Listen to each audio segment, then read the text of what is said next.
نہ کرنا، کوئی شک شبہ نہ.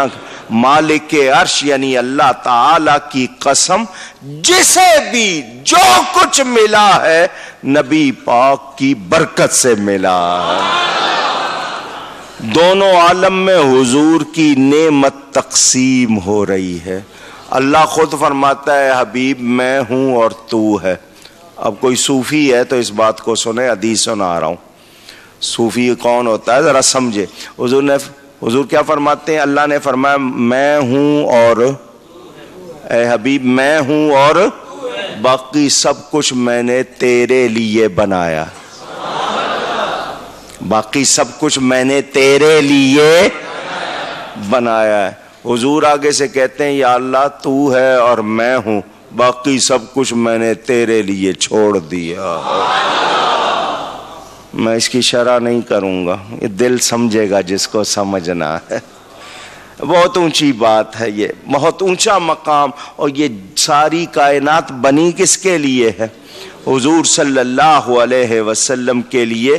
تو اللہ تعالیٰ نے اپنے محبوب صلی اللہ علیہ وسلم کو جو کچھ بھی عطا فرمایا، کیا مطلب اس کا مالک بنا دیا. محبوب اب تم نے دینا ہے، جس کو دینا ہم نے سارے خزانے تمہارے حوالے کر دیے.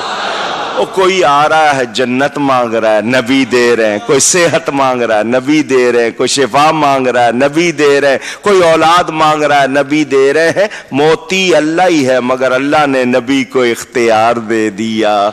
تو جب ہمیں پتہ چل گیا، اللہ نے فرما دیا ما آتاکم الرسول فخذوہ، جو رسول دے وہ لے لو. حضور فرماتے ہیں اوتیت مفاتیح کل شیء، اللہ نے مجھے ہر شے کی چابی دے دی ہے. دوسروں کو سمجھ نہیں آئی. ہم نے کہا تمہیں سے مانگیں گے تم ہی دو گے، تمہیں سے مانگیں گے تم ہی دو گے، تمہارے در سے ہی لو لگی ہے، یہ سب تمہارا کرم ہے آقا، یہ سب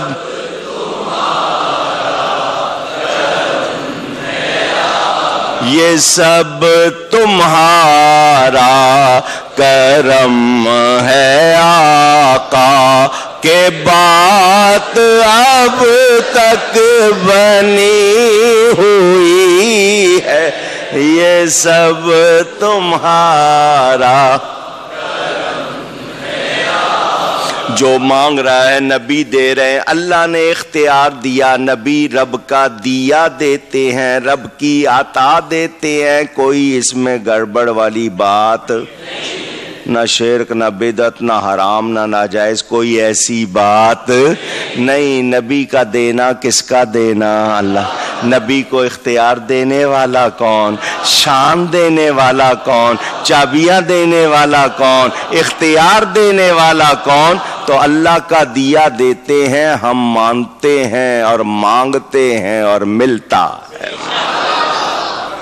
آئی سمجھ میں؟ یہ بھی بہت لمبی بحر ہے. میں نے کہا نا ایک ایک شعر پہ چاہوں تو جتنا مرضی ٹائم لگاؤں، صرف جھلکیاں دکھا رہا ہوں. اعلیٰ حضرت فرماتے ہیں وہ جہنم میں گیا جو ان سے مستغنی ہوا ہے، خلیل اللہ کو حاجت رسول اللہ کی صلی اللہ علیہ وسلم. جہنم جانتے ہیں کس کو کہتے ہیں؟ ایک معنی جہنم کے ہیں گہرا کنواں، ایک معنی وہ جس کنویں میں آگ. ٹھیک ہے، فارسی کا لفظ ہے، عربی کا لفظ ہے، دونوں میں استعمال ہوتا ہے. دوزخ کہتے ہی آگ کو ہیں. مستغنی آزاد کو کہتے ہیں، بے پرواہ کو. کیا مطلب؟ جس نے نبی سے منہ پھیرا نا، جو نبی سے بے پرواہ ہوا اور یہ عقیدہ رکھا کہ نبی کی کوئی ضرورت نہیں، یہ کیا کر سکتے ہیں، یہ کیا جانے، اور بس مجھے اللہ کافی ہے، بس اللہ کافی ہے، نبی کی بات نہ کرو. سیدھا جہنم میں جائے گا. وہ کہاں جائے گا؟ سیدھا جہنم میں جائے گا جو نبی کے لیے ایسا کہتا ہے. کیوں؟ او خلیل اللہ حضرت ابراہیم کو جب آگ میں ڈالا گیا تھا کس کے نور کی وجہ سے بچے تھے وہ؟ بھول گئے ہو؟ حضرت اسماعیل پر جب چھری چلائی گئی تھی کس کے نور کی وجہ سے بچے تھے وہ؟ حضرت نوح کی کشتی کس کے نور سے پار لگی تھی؟ تو حضرت خلیل اللہ کو بھی نبی اللہ کی حاجت ہے. تم کیا چیز ہو؟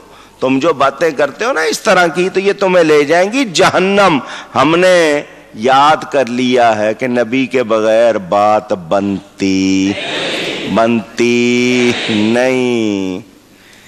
یاد رکھنا جو یہ کہے گا نبی کے بغیر بات بن جائے گی وہ نیرا بے وقوف ہے. نیرا اس نے نبی کو جانا پہچانا نہیں. نبی کے بغیر ہماری بات بن سکتی. ہمیں رب ملا نبی کے طفیل ہے تو ہمیں بخشش بھی ملے گی تو نبی کے طفیل ملے گی. آ گئی سمجھ میں؟ وہ جہنم میں گیا جو ان سے مستغنی ہوا ہے خلیل اللہ کو حاجت رسول اللہ کی دنیا میں بھی آخرت میں بھی. اب اس کی بھی تفصیل چھوڑتا ہوں کیونکہ اس سے اگلا شعر جو ہے اس میں 2 واقعے ہیں اور دونوں کے لیے میرے پاس 150 کے قریب تو فرمائش ہے. اب وہ دونوں سناؤں یا ایک ایک کر کے یا تھوڑا سا کسی کو سناؤں یا صرف شعر سنا دوں؟ پہلے شعر سن لو. اس میں وہ آپ کی فرمائشوں کا ذکر بھی ہے لیکن سن لیں، پہلے شعر سن لیں پھر سوچیں گے کہ آگے واقعے سنانے یا نہیں سنانے. اعلیٰ حضرت کیا فرماتے ہیں؟ سورج الٹے پاؤں پلٹے چاند اشارے سے ہو چاک اندھے منکر دیکھ لے قدرت رسول اللہ کی. اندھے نجدی دیکھ لے قدرت رسول اللہ کی صلی اللہ علیہ وسلم. الٹے پاؤں پلٹے. الٹے پاؤں پلٹنے کو سمجھتے ہو نا؟ ایک ہوتا ہے جا کر پھر وہاں سے آپ مڑ کے آئے، ایک ہوتا ہے اسی طرح لوٹنا. اور چاک کے معنی بھی آپ سمجھتے ہیں، کاٹا جانا یا کٹنا. ایک واقعہ سورج کے غروب ہونے پر حضور کا سورج کو لوٹانا، اور ایک شق القمر کا معجزہ چاند کو 2 ٹکڑے کرنا. یاد ہے نا دونوں؟ صرف شعر کافی ہے نا؟ یا اللہ خیر. دونوں سناؤں؟ ٹائم بہت لگے گا. چلو آؤ جی، آپ کا میں نے کہا نا آج فرمائشی پروگرام میں چلیں. حضور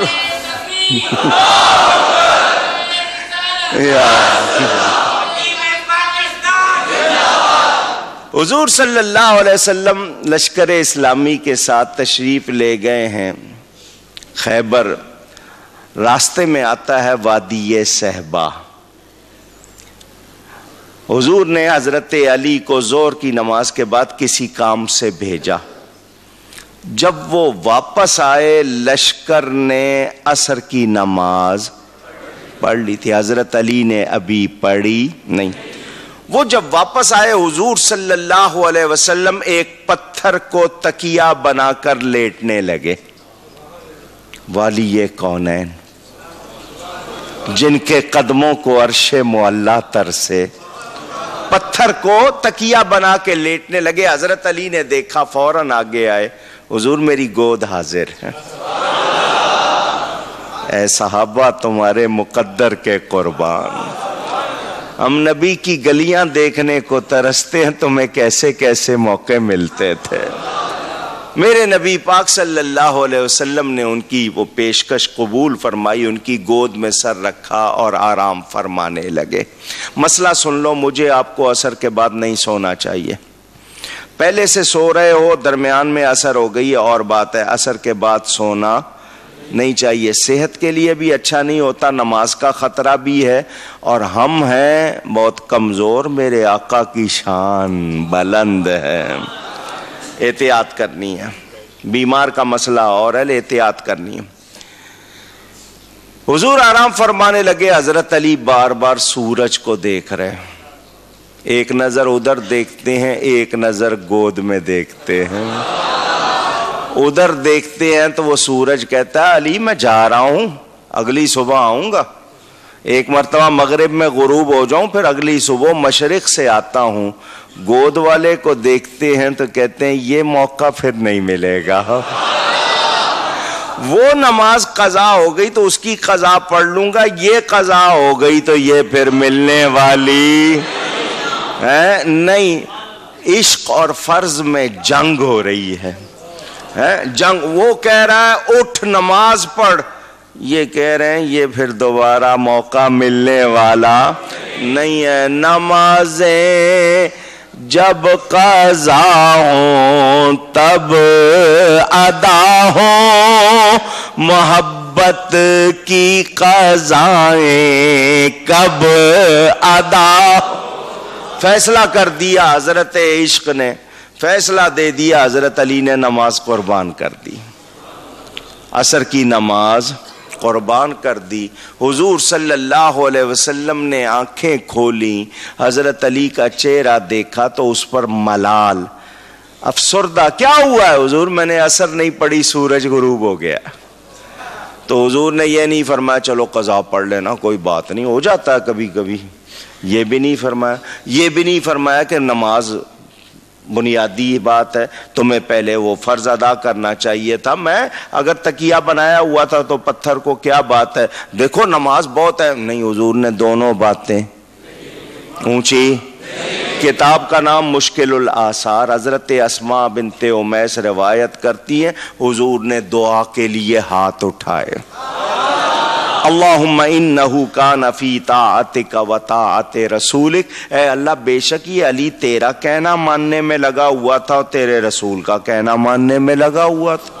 اللہ کا کہنا ماننا تو یہ تھا کہ اٹھ کے نماز پڑھتے، اللہ کا کہنا ماننا کیا تھا؟ اٹھ کر اللہ، حضور فرما رہے ہیں یا اللہ یہ تیرا کہنا ماننے میں لگا ہوا تھا، تیرے رسول کا کہنا ماننے میں لگا ہوا تھا، وہ تو حضور کا کہنا ماننے میں لگے ہوئے تھے، اللہ کا تو نہیں، مگر پتہ چل گیا رسول کا کہنا ماننا اللہ کا کہنا ماننا۔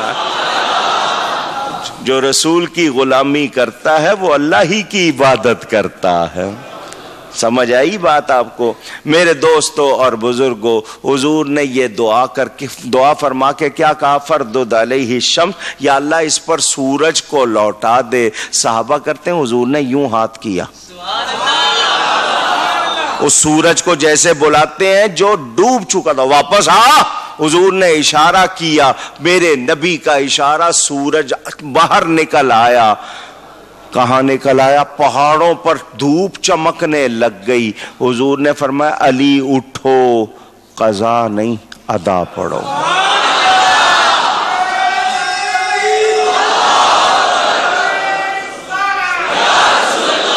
نبی کی غلامی یہ کیسے؟ اٹھو ادا پڑھو۔ میرے نبی نے وقت لوٹایا یا نہیں لوٹایا؟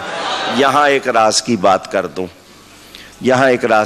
کر دوں، حضرت ابراہیم علیہ السلام کا مکالمہ نمرود سے ہوا، قرآن میں ہے نا کہ جب نمرود سے حضرت ابراہیم کا مناظرہ مکالمہ ہوا تو حضرت ابراہیم کو نمرود نے کہا کہ تم مجھے رب کیوں نہیں مانتے؟ تو حضرت ابراہیم نے کہا میرا رب تو وہ ہے جو زندہ کرتا ہے اور مارتا ہے۔ اس نے کہا یہ کام تو میں بھی کر لیتا ہوں۔ اس نے ایک جو پھانسی کا مجرم تھا اس کو چھوڑ دیا اور ایک بے گناہ کو مار دیا، کہنے لگا دیکھو یہ کام تو میں نے کر لیا۔ حضرت ابراہیم ہنسے کہ اس کے پاس تو اتنی عقل بھی نہیں ہے کہ مارنا اور زندہ کرنا کس کو کہتے ہیں۔ تو اس نے اپنے طور پر یہ کیا. تو حضرت ابراہیم نے دوسری دلیل دی کہ میرا رب وہ ہے جو سورج کو مشرق سے نکالتا ہے اور مغرب میں غروب کرتا ہے. فبہت الذی کفر، وہ تو ہکا بکا رہ گیا، مبہوت ہو گیا. ہے یہ کیا بات کر دی اس نے کہ سورج کو مشرق سے نکالتا ہے مغرب میں غروب کرتا ہے، تو رب ہے تو مغرب سے نکال دے. تو اس کے لیے تو یہ چیز ممکن جھوٹا دعویٰ تھا. لیکن اس آیت کو پڑھ کے جو بھی پڑھے گا اس کو یہ پتا چلے گا سورج کو مغرب سے نکالنا کس کا کام ہے؟ میرے نبی نے نکالا. بات کرنا ہوں آپ سے، سورج کو مغرب سے نکالنا کس کا کام؟ نبی نے نکالا یا نہیں؟ اونچی کوئی رب نہ سمجھ لے، اس لیے اللہ نے فرمایا حبیب کہہ دو قل انما انا بشر مثلکم. کوئی خدا نہ کہہ دے، حالانکہ کام وہی کیا ہے نا. کوئی خدا نہ کہہ دے تو میرے حبیب کہہ دو کہ بے شک میں ظاہر صورت بشری میں تم جیسا ہوں. یعنی کیا مطلب؟ خدا اس کے مثل، اس کے برابر، اس کا ٹکڑا، اس کا جز. وہ خدا نہیں، بخدا نہیں، وہ مگر خدا سے جدا نہیں. وہ ہیں کیا مگر وہ ہیں کیا نہیں، وہ ہیں کیا مگر وہ ہیں کیا نہیں. یہ محب حبیب کی بات ہے، بلغ العلا بکمالہ، کشف الدجا بجمالہ،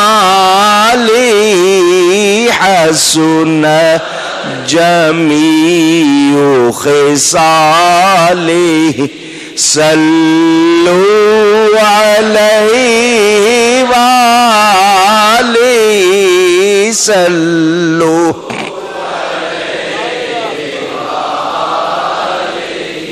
میرے نبی نے سورج کو لوٹایا یا نہیں؟ اونچی. ابو جہل اپنا ایک وفد لے کر یمن کے بادشاہ حبیب یمنی کے پاس گیا. بادشاہ ہم بڑے اچھے لوگ تھے، بڑے محبت سے رہتے تھے، ہمارے درمیان ہمارے ہی رشتہ داروں میں سے ایک تھا بڑا سچا، بڑا پاک دامن. اچانک پتہ نہیں کیا ہو گیا، اس نے نبوت کا دعویٰ کر دیا. ہمارے خداؤں کو جھوٹا کہتا ہے، ہمیں بڑی تکلیف ہوتی ہے. اگر ہم نے کوئی کاروائی کی تو خاندان قبیلوں کی جنگ چھڑ جائے گی. بادشاہ تیرے پاس آئے ہیں، وہ تیرے بھی عقیدے کے خلاف ہے، جو تیرا عقیدہ ہے نا اس کے بھی وہ خلاف ہے. تو کاروائی کر، فوراً بندے بھیج اور اس کا کام ختم کر دے. معاذ اللہ. وہ اب بادشاہ نے کہا میں بادشاہوں کو گینگ نہیں ہوں، نہیں سمجھے، کرائے کا بندہ نہیں ہوں کہ جا کے مارتا پھروں لوگوں کو. بادشاہ ہوں میں. تم نے جن کے بارے میں کہا میں ان کے بارے میں تحقیق کرتا ہوں، اگر واقعی کوئی ایسی بات ہے غلط ہے تو دیکھیں گے. میرے پاس علماء بھی ہیں، میرے پاس ڈاکٹر حکیم بھی ہیں، اگر بیمار ہوگا علاج کرائیں گے، جادوگر ہوگا تو جادو کا علاج کروائیں گے، ہمارے پاس بندے ہیں. لیکن تحقیق، انہیں ابو جہل کہنے لگا بادشاہ تحقیق کی کوئی ضرورت نہیں، ہم آئے نا، ہم کہہ رہے ہیں. اس نے کہا تم کہہ رہے ہو تو پھر کیا، میرا یہ طریقہ نہیں ہے. سنو تم آئے ہو، ایسا کرو تم چلو، میں مکہ خود آؤں گا، میں آ کر ان سے ملوں گا. بادشاہ اگر تم ان سے ملے تو ان کا جادو تم پر بھی چل جائے گا. ہاں بادشاہ ہم روز ان کے پاس رہتے ہیں، بڑا جادوگر. بادشاہ نے کہا تو کیا باتیں کر رہا ہے، میرے پاس بڑے بڑے جادوگر ہیں. اس کے پاس جو جادوگر تھے وہ کہنے لگے ابو جہل تو ہمارے بادشاہ کی توہین کر رہا ہے، کسی ماں نے ہم جیسا جادوگر نہیں جانا ہے، تو کیا باتیں کر رہا ہے. اب اس کو ہی ہو گئی نا صبح کی بات نہیں بنی. انہوں نے کہا اچھا ٹھیک ہے. مکے میں آئے، آ کر کہا بادشاہ آئے گا، بس بادشاہ آئے گا کام ہو جائے گا. لو جی انہوں نے شور مچا دیا، یمن کا بادشاہ آئے گا. اس زمانے میں مکہ جو تھا یمن کا علاقہ تھا. یمن کا بادشاہ حبیب یمنی آیا، ابو جہل باہر گیا، استقبال کیا، جیسے آج کل خیمے لگاتے ہو نا، بڑے بڑے مارکی آج کل بن کے آ گئی ہیں، اس طرح ان کے لیے خیمہ لگا دیا جناب، انتظام کر دیا، خوب ان کے لیے جناب جو کچھ کر سکتے تھے کیا۔ بادشاہ جب آ گیا تو ابو جہل نے کہا فوراً بس بادشاہ 2 بندے بھیجو اور کام کر دو۔ بادشاہ نے کہا میں آیا ہوں اسی لیے ان سے ملوں گا۔ بادشاہ ہمیں بہت خطرہ ہے، بادشاہ بہت خطرہ ہے، ان سے ملاقات نہ کر۔ بادشاہ نے کہا میں آیا ہوں ضرور ملوں گا۔ اب اس کو سمجھ آ گئی بغیر ملے بات، کہنے لگا اگر مل لیا تو ان پر بھی جادو چل جائے گا۔ کہنے لگا اچھا پھر ایک بات مان لو، جب وہ آئے نا یہاں پر تو کوئی ان کے لیے کھڑے نہیں ہونا، کوئی ان کے لیے، آواز نہیں آئی، کس نے کہا؟ نہیں کوئی سمجھے نہیں میں نے کیوں کہلوایا، نہیں سمجھے ہو؟ نبی کے لیے تعظیماً کھڑے ہونے سے روکنے والا کون؟ آج یہ لوگ کس کے طریقے پر ہیں؟ بس اشارہ کیا نا، سمجھ آ گئی، بہت اچھا جی۔ ادھر 2 بندے بھیجے حضور صلی اللہ علیہ وسلم صحابہ میں موجود، بادشاہ آیا ہے بلا رہا ہے، حضور نے فرمایا چلو، صحابہ نے کہا حضور ہم ساتھ چلتے ہیں، ان کے ارادے، فرمایا میرا اللہ میرے ساتھ۔ حضور تشریف لے گئے، ابو جہل بار بار یاد ہے نا سب کو، کھڑے نہیں ہونا، یاد ہے نا، انہوں نے کہا او سنگیو ساتھیو یاد رکھنا، کھڑے نہیں ہونا، فکر نہ کر۔ لیجئے جی حضور صلی اللہ علیہ وسلم تشریف لائے، خیمے میں داخل ہوئے، بادشاہ تخت پہ بیٹھا تھا، اس نے بڑے بڑے جاہ و جلال والے دیکھے تھے، حسین چہرے دیکھے تھے، بڑے کر و فر کے اور بڑے تنتنے والے لوگ دیکھے تھے، روب داب والے دیکھے تھے، مگر اس نے والضحیٰ کا چہرہ نہیں دیکھا تھا، اس نے واللیل کی زلفیں نہیں دیکھی تھی، مازاق کے سرمے والا نہیں دیکھا تھا، علم نشرہ کے سینے والا نہیں دیکھا تھا، اور رب کے دیدار والا نہیں دیکھا تھا۔ بادشاہ کی نظر پڑی، بادشاہ اٹھ کے کھڑا ہو گیا۔ یار اب بادشاہ کھڑا ہوا تو سب کو کھڑا ہونا پڑا، بادشاہ اسٹیج سے نیچے اترا، آگے بڑھ کر حضور کا استقبال کیا، اپنے ساتھ لے کر اسٹیج پہ گیا۔ ابو جہل کہنے لگا دیکھا میں نے پہلے ہی کہا تھا، میں نے پہلے ہی کہا تھا ان کو نہ بلاؤ، آ گئے تو بس ہماری کوئی بات نہیں۔ دیکھو بادشاہ کتنا متاثر ہوا، سارے کھڑے ہو گئے، یہ کھڑا ہوا، آج اس کے چیلے بھی کھڑے نہیں ہوتے، ان کو کوئی مختلف قسم کا اتھرائٹس، ایسی کوئی تکلیف ہے جوڑوں کی، یہ نبی کے لیے کھڑے ہو سکتے، میم کے لیے ہو جائیں گے، یا زیادہ سے زیادہ گورنمنٹ کی تقریبات میں جب جھنڈا لہرایا جاتا ہے، کیونکہ اس کے ساتھ گورنمنٹ کا ڈنڈا ہوتا ہے نا، وہاں کھڑے ہو جاتے ہیں۔ نبی کے لیے ان کو کھڑے ہونا پسند۔ بادشاہ نے استقبال کیا، اسٹیج پہ بٹھایا، ابو جہل کہنے لگا بس میں نے پہلے ہی کہا تھا۔ لوگوں نے کہا چپ کر، اب جو ہو رہا ہے دیکھ۔ بادشاہ سے حضور نے فرمایا مجھے کیوں بلایا؟ اس نے کہا جی سنا ہے آپ نبوت کا اعلان کیا آپ نے، آپ اپنے دین کے بارے میں، اپنے بارے میں کچھ بتائے۔ حضور صلی اللہ علیہ وسلم نے خطبہ پڑھنا شروع کیا۔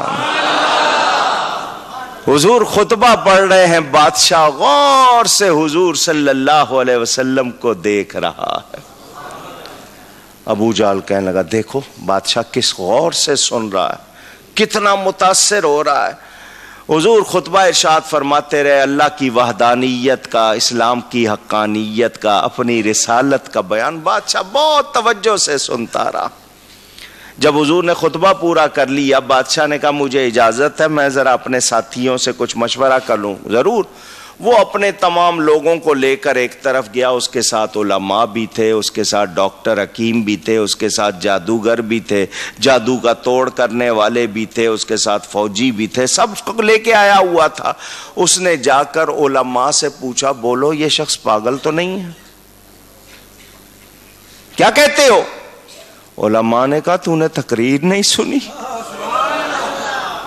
ہے؟ اتنی پیاری باتیں، دنیا میں کوئی جیسا عالم نہیں ہوگا، اتنی حکیمانہ، اتنی عالمانہ، اتنی پیاری باتیں، اس کے ذہن پر کوئی اثر برا نہیں ہے، کوئی پاگل وغیرہ کا خیال نہ کرنا۔ اس نے ڈاکٹروں حکیموں سے پوچھا یہ بیمار تو نہیں ہے؟ اس نے کہا بادشاہ تو نے چہرہ نہیں دیکھا، اس کا چہرہ بیمار دیکھ لے تو تندرست ہو جائے گا۔ بیمار ایسے ہوتے ہیں، کوئی بیماری نہیں ہے۔ اس نے جادو والوں سے پوچھا اس پر جادو ہے؟ انہوں نے کہا جی ہمیں نہیں لگتا، کیونکہ جن کو جادو ہوتا ہے نا ان کے تو چہرے بگڑ جاتے ہیں، اس پر کوئی جادو نہیں ہے۔ وہ جو جادوگر تھے انہوں نے کہا بادشاہ ایک بات تجھے ہم بتا دیتے ہیں، چونکہ ہم جادوگر ہیں اور ہم جانتے ہیں جادو کیا ہوتا ہے، تو نے اگر چیک کرنا ہے کہ یہ اللہ کا نبی ہے تو اس کو کہے کہ یہ معجزہ دکھائے۔ اور سن بادشاہ، جادو کا اثر آسمان کی چیزوں پر نہیں ہو، دل کی بات پوچھنی ہو جادوگر بتا دے گا، ٹھیک کر سکتا نہیں۔ تیرے دل کی کوئی بات جو تو ٹھیک کرانا چاہے وہ پوچھ لے، آسمان کی چیز کا کوئی کام کروانا ہو وہ کروا لے، کیونکہ جادوگر یہ کام کر سکتے نہیں۔ وہ ان سے سب سے مشورہ کر کے واپس آیا۔ ادھر ابو جہل پریشان کہ پتہ نہیں بادشاہ کب حکم دے گا، کب کاروائی ہوگی۔ وہ واپس آیا، حضور صلی اللہ علیہ وسلم سے آ کے کہا یا محمد صلی اللہ علیہ وسلم آپ کوئی معجزہ دکھا سکتے ہیں؟ ابو جہل کہنے لگا اوہو، بات معجزوں پہ آ گئی، ہم صبح و شام دیکھتے، میں نے تو پہلے ہی کہا تھا ملاقات نہیں ہونی چاہیے، معجزے کی بات ہے، یہ معجزہ ایک کیا وہ تو 1000 دکھائیں گے، وہ تو روز معجزے دکھاتے ہیں۔ لوگوں نے کہا پھر کیا کریں، بادشاہ ہے اس کو کچھ کہہ تو نہیں سکتے، ذرا سن۔ بادشاہ نے کہا جی میری 2 باتیں ہیں، 2 مطالبے ہیں۔ ایک تو یہ کہ آپ آسمان پر چمکنے والے چاند کو اشارہ کر کے 2 ٹکڑے کریں، چاند کو، وہ چاند جھکے، وہ چاند جھکے اور آپ کا کلمہ پڑھے، جھک کر آپ کا کلمہ پڑھے اور پھر آپ اشارہ کریں وہ جڑ جائے، پھر جڑ جائے۔ دوسری بات میرے دل کی ہے، وہ بتا بھی دیں اور ٹھیک بھی کر دیں۔ حضور نے فرمایا بادشاہ تو نے اپنے ساتھیوں سے مشورہ کیا ہے، میں اپنے رب سے ذرا پوچھ لوں۔ حضور نے 2 رکعت نماز ادا کر کے دعا کے لیے ہاتھ اٹھائے، اللہ نے جبریل کو بھیجا محبوب سے پوچھو کیا یہ کہنے لگے ہیں کہ چاند 2 ٹکڑے ہو جائے؟ محبوب ہم نے ساری ہماری خدائی تمہارے تابع کر دی ہے۔ وَسَخَّرَ لَكُم مَّا فِي السَّمَاوَاتِ وَمَا فِي الْأَرْضِ جَمِيعًا مِّنْهُ، محبوب جو کچھ آسمانوں میں زمینوں میں ہم نے سب تمہارے لیے مسخر کر دیا، تم ہمارے تابع، ہماری خدائی تمہارے تابع۔ حضور بڑی خوشی خوشی آئے، فرمایا بادشاہ جو تو نے کہا وہ ہو جائے، رات ہو جانے دے، چاند پوری طرح چمک لینے دے، جو تو نے کہا وہ بھی ہو جائے گا اور تیرے دل کی بات بھی ہو جائے گی۔ ابو جہل اینڈ پارٹی سارے تیار کے دیکھتے ہیں کیا ہوتا ہے، دیکھتے ہیں کیا ہوتا ہے۔ آدھی رات حضور نے فرمایا ابو جہل آ جاؤ، اور سارے دیکھو میرے آقا نے انگلی کا ایک اشارہ کیا، چاند 2 ٹکڑے ہو گیا۔ علامہ اقبال فرماتے ہیں پنجائے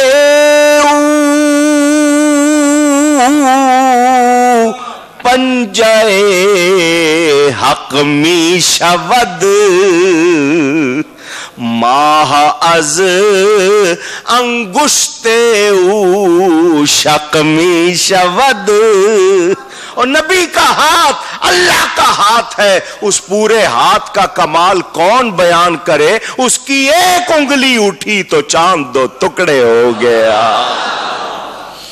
تیری انگلی اٹھ گئی مہکا کلیجا چر گیا، تیری مرضی پا گیا سورج پھرا الٹے قدم۔ چاند 2 ٹکڑے ہوا، تھوڑا سا جھکا، تھوڑا سا، اور کلمہ پڑھا نبی کا۔ حضور نے اشارہ کیا، جڑ گیا۔ فرمایا بادشاہ تیرے دل کی بات یہ، تیری ایک